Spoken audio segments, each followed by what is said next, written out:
Good morning and Jai Hind बच्चों.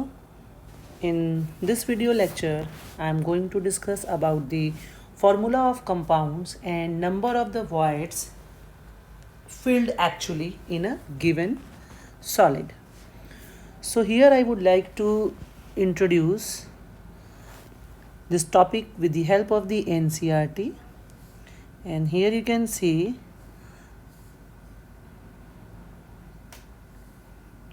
ये formula of a compound you have to design and number of voids actually filled. सबसे पहले आप ये जानिए, आपको पढ़ाया जा चुका है कि थर्ड लेयर पैकिंग के दौरान आपको when you are covering the tetrahedral and the octahedral voids, तो आपको दो तरह का मिला था पैकिंग जो मिला था वहाँ पे दो तरह का था. एक तो था हेक्सागोनल पैकिंग और एक मिला था क्यूबिक क्लोज पैकिंग, जिसे हम लोग FCC भी वहाँ बोल रहे थे.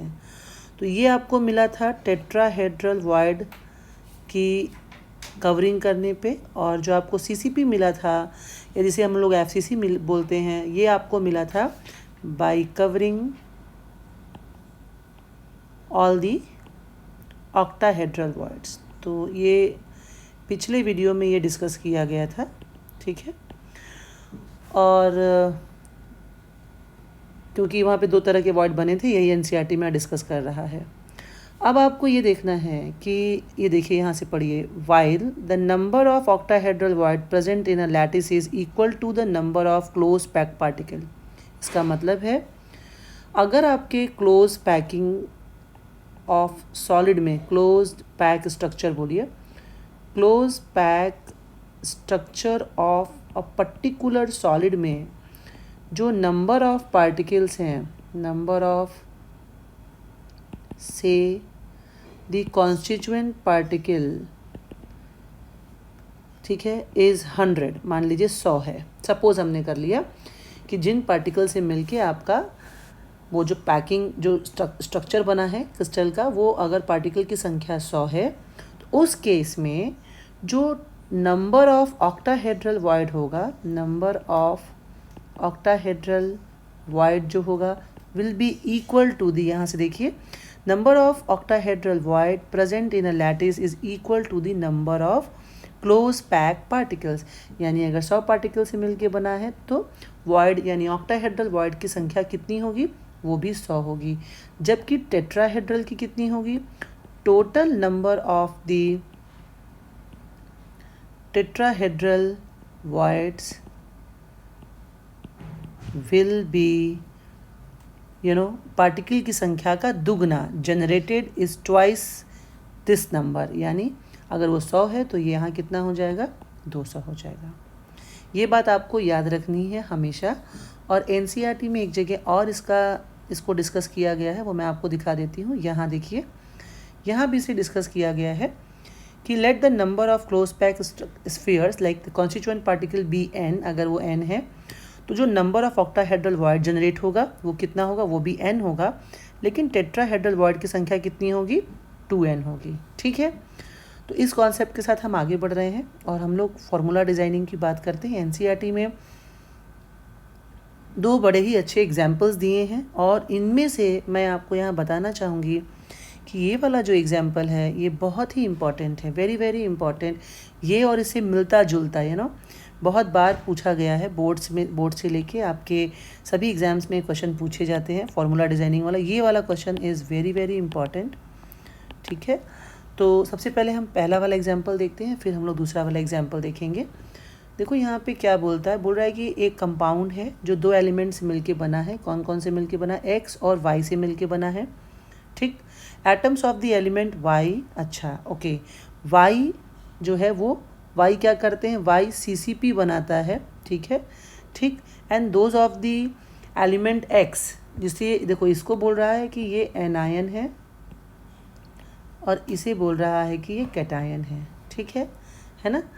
कह रहा है Y CCP बनाएगा, यानी जो लैटिस बनाएगा वो Y बना रहा है. यानी Y बनाएगा लैटिस, मतलब जिस भी तरीके की पैकिंग होगी वो किससे होगी, वो कौन बना रहा है, वो Y बना रहा है. इसका कहने का मतलब यहाँ पे यही है कि अगर Y CCP बना रहा है तो ये सारे पार्टिकल्स Y Y Y ये सब वाई के हैं, ठीक है ना। वाई CCP बना रहा है, इसका मतलब यही है, ठीक।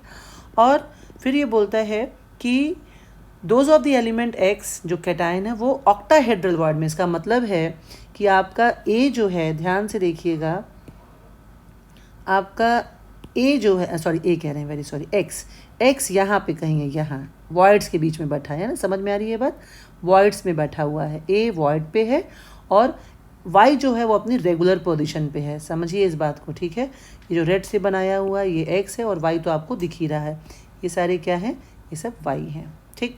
NCERT में एक जगह लिखा भी हुआ है, आप ध्यान से इसको एक बार पढ़ लीजिए, आपको क्लियर हो जाएगा। ये यहाँ बोलता है in ionic solids the bigger ions, usually anions are bigger as compare to the cations. ये क्या करते हैं, क्लोज पैक स्ट्रक्चर को बनाते हैं, और जो स्मॉलर आयंस होते हैं यूजुअली कैटायन होते हैं, अगर कोई एक्सेप्शन न हो रहा हो कहीं तो यूजुअली कैटायंस होते हैं। कैटायन छोटे होते हैं इसीलिए वो क्या ऑक्यूपाई करते हैं, वॉइड को ऑक्यूपाई करते हैं, ठीक है। तो इसी बिहाफ पे ये क्वेश्चन यहाँ जनरेट हुआ है, जो क्वेश्चन यहाँ पे जनरेट हुआ है ये वही कॉन्सेप्ट को यहाँ पे ले आया है, ठीक है। चलिए कोई बात नहीं। अब बोलता है कि एक्स जो है वो वॉइड तो ऑक्यूपाई किया है, लेकिन कौन सा वॉइड ऑक्यूपाई किया है ये भी यहाँ मेंशन किया है, कौन सा किया है, वो क्या ऑक्यूपाई किया, ऑक्टाहेड्रल वॉइड्स ऑक्यूपाई किया है, ठीक। और ध्यान देने वाली बात है जी, देखिए इसको पढ़िए, क्वेश्चन को अगर आप ध्यान से नहीं पढ़ेंगे तो आप फंसेंगे। Element X occupy all the octahedral void, ठीक है। तो यहाँ पे समझने वाली बात ये है कि वाई बना रहा है CCP, और अगर y की संख्या मान लेते हैं हम कि 100 है, सपोज कीजिए 100 है, ठीक है, तो नंबर ऑफ ऑक्टाहेड्रल जो वॉइड होगा वो भी कितना होगा, 100 होगा, ठीक है।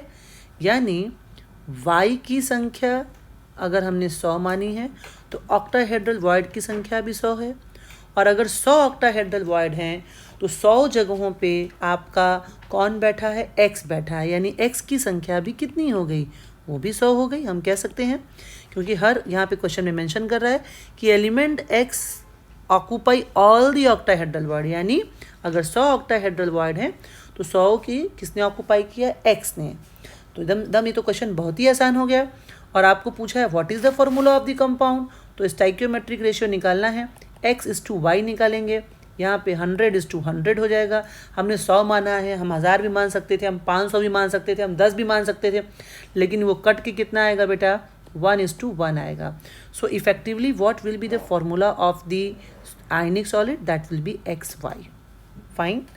Now come to the next question, जिसको मैंने वेरी इंपॉर्टेंट लगा रखा है। इस क्वेश्चन को हम यहाँ डिस्कस कर लेते हैं, खूब आराम से देखिए, घबराने की ज़रूरत नहीं है। एटम्स ऑफ एलिमेंट B, अच्छा B यहाँ पे एक पॉइंट नंबर 1.2 है। B जो है आपका क्या बनाता है, एक मिनट गलत हो गया, B आपका क्या बनाता है, B आपका HCP बनाता है। चलिए ठीक है, हम मान लेते हैं कि 100 जो है कि B है, जो कि आपका रेगुलर अरेंजमेंट ऑफ दी उसमें इन्वॉल्व है, क्या बोलते हैं उसको, क्रिस्टल लैटिस में या क्लोज पैक स्ट्रक्चर में इन्वॉल्व है, ठीक है। And those of element A occupy 2/3 of the tetrahedral void. यहाँ देखिए ध्यान से, element A occupy 2/3 of the tetrahedral void.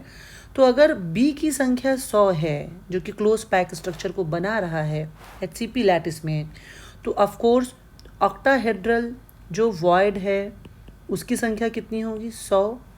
Tetrahedral की कितनी होगी, टेट्राहेड्रल वॉइड की हो जाएगी 200।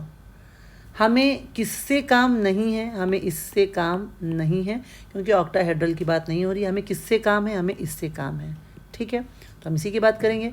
यानी आपका अगर हमने B की संख्या 100 मानी है तो A की संख्या टेट्राहेड्रल वॉइड की जो संख्या है वो 200 है। अब 200 में से A कितना ऑक्यूपाई करता है, अवेलेबल 200 है, लेकिन ऑक्यूपाई कितना करता है, ऑक्यूपाई वो आपका सिर्फ कितना करता है, 2/3 ऑक्यूपाई करता है। ये बात समझ में आ रही है, ठीक है। तो ये अब आप इसका फॉर्मूला यहाँ से निकाल लेंगे। कैसे निकाल लेंगे, आप लिखेंगे A/B, ठीक है। ये आपका देखिए कितना हो जाएगा, ये आपका हो जाएगा 400/3, ठीक है। तो यहाँ आप लिखेंगे ए की संख्या आपकी कितनी है, 400/3 है, और ये कितना है, 100 है। सही है, ठीक है। अब इसको आपको किसी एक नंबर से ऐसे मल्टीप्लाई करना होगा ताकि ये दोनों बराबर हो जाए, है ना। तो देखिए यहाँ पे आप ध्यान दीजिए, अगर इसको और सिंपल वे में हम लोग लिखा जाए तो हम लोग कैसे लिख सकते हैं, एक एक अगर पार्टिकल मानेंगे तो अगर ये 1 होगा तो ये कितना होगा, 4/3। हम 100 के टर्म्स में लिख रहे हैं तो ऐसे भी तो लिख सकते हैं, 4/3, sorry, okay okay okay okay okay, वो सीधे आ गया 4/3। लेकिन आपका कितना था, 2/3 था ना, हमने 200 लिया था। हाँ यस, ठीक है, 4/3 सही है, एकदम सही है, कहीं कोई दिक्कत नहीं है, 4/3 होगा, ठीक है। और चूंकि फ्रैक्शन में नहीं लिख सकते हैं फॉर्मूला राइटिंग के लिए, तो हमें कोई नंबर चूज़ करना पड़ेगा। तो हम नंबर चूज़ करते हैं 3। ए के लिए अगर आप गुणा करोगे 4/3 इंटू 3 तो ये कट जाएगा, ए विल बी 4। और बी के लिए अगर आप लिखोगे तो बी तो 1 है, तो 1 into 3 will be equal to 3। And now what you can write, you can write A 4 है, बी आपका 3 है, ठीक है। तो ये क्वेश्चन भी यहाँ से आपका हो गया, ठीक है। अब इसके बाद आपका जो नेक्स्ट टॉपिक शुरू होने वाला है that is called packing efficiency. तो इसको मैं नेक्स्ट वीडियो में बताऊंगी, इसको इतना ही रहने देते हैं। थैंक यू एंड जय हिंद।